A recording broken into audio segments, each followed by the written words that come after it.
In this video, I want to talk to you about the primary considerations when setting up your LinkedIn account. Now, there are lots of other videos you'll find on the internet that basically walk you through different aspects of the LinkedIn account. So what I want to do is provide you a checklist of things to consider. First, create yourself a custom URL. Don't be LinkedIn-en-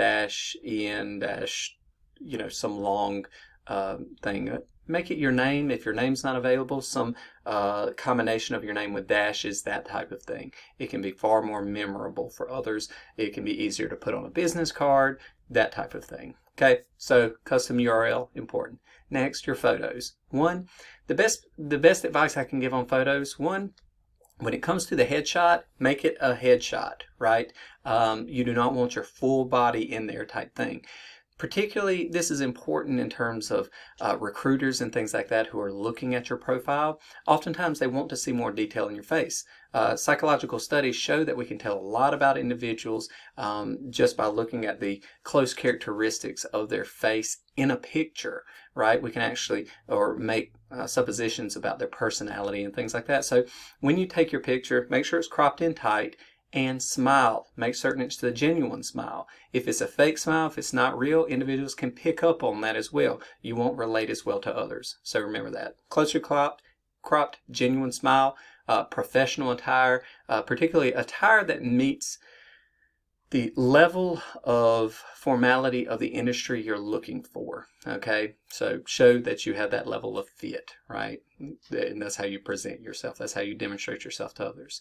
Okay, now as far as the background photo, the big wall photo, the portrait photo in the background, what I would say is either put something of interest, something that's non-controversial but will make you look like an interesting person, or use it to reflect your areas of interest. You're interested in marketing, maybe some collage that has something about, marketing theory or something like that type thing in the background. It just shows that you're wholly dedicated. One, that this whole brand that you're building of yourself as a marketer, as a finance person, as whatever, it carries over once again into your professional profile as well. So as long as it does that, you're good.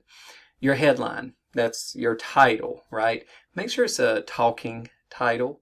All right, that is, we're going to talk in a separate video about job search and things like that with LinkedIn and how it's used, particularly when recruiters are looking for you and things like that. So throughout this thing, you're going to have, throughout your different sections, you're going to have a lot of keywords that are relevant to the career industry path that you're looking for. So when a recruiter, someone searching on behalf of companies for individuals with profiles that fit the needs of the company, you want to be within those search results of the recruiters. And just like search engine optimization on the internet, the first step you have to take is you have to have those keywords that they'll be searching for. In marketing, maybe it's social media, maybe it's marketing analysis, maybe it's market research, things like that, once again, or consumer research rather, things like that are going to be used as part of the profile for the job description. You'll include that in your profile in these key spaces. A talking headline, right? Marketing student interested in social media, whatever, right? That type of thing. That's a talking headline, all right? And it says multiple things about yourself, but once again, it's a keyword for search purposes.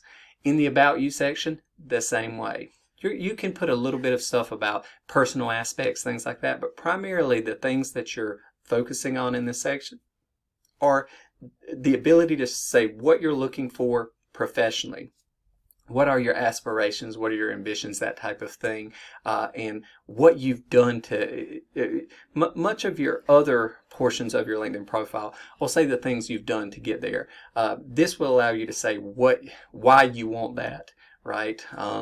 Why you've chosen to do the things, right? You can actually explain why you've done many of the things that are presented in other sections, in your experience sections, in your skills sections of your profile. So it's very similar to a cover letter. It's the why about you, how you will show value to somebody else or will be valuable to somebody else, that type of thing. Once again, keywords are key, right? Keywords are very important here in the About section. Okay, experience.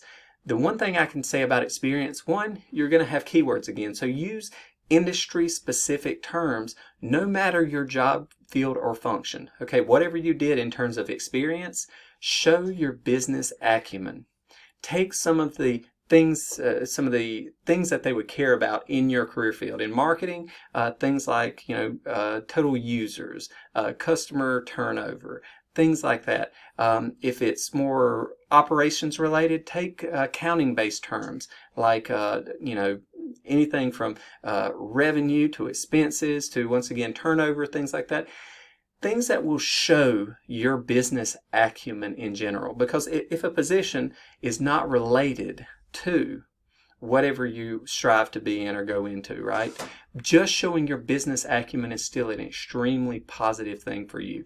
It puts in people's heads that you have a diverse skill set or knowledge base, and that is incredibly important for managers, I would say. So that being said, it's still of value. Okay, so it's still going to help you. So once again, the things you're going to want to focus on are things like quantifying things with numbers, statistics, things like that. And I'll get into this a little bit more in our separate video on how you use the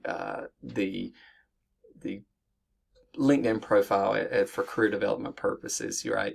So that being said, keywords in there, business acumen, etc. Volunteering, if you've done any of that, same purpose. You're trying to one, demonstrate that yes, you're volunteering your time, that type of thing, and you got some experience in an area, but make sure you use those bullets to again show your business acumen and use it for keywords, once again, that are related to your industry if you can. All right, education, skills, these things, identify the skills that are necessary. If you don't have those skills, develop those skills, begin working those skills. Put down that you have those skills, even if at a beginner level, as long as you've begun to study those, to try to acquire those skills, that type of thing. It at least shows exposure, even if it doesn't demonstrate any level of proficiency in that term. Include all your education, right? That includes certificates, any other training outside of formal education, that type of thing. Sometimes if you have publications, even if it's articles or blog posts online, that type of thing, you can reference those in this section. Endorsements and referrals, these can be great, right? Endorsements, so having somebody endorse you for a skill set doesn't necessarily help in terms of keyword search, but it does, once again, show anybody who visits your profile that you have a skill set in this area, that you are recognized by others.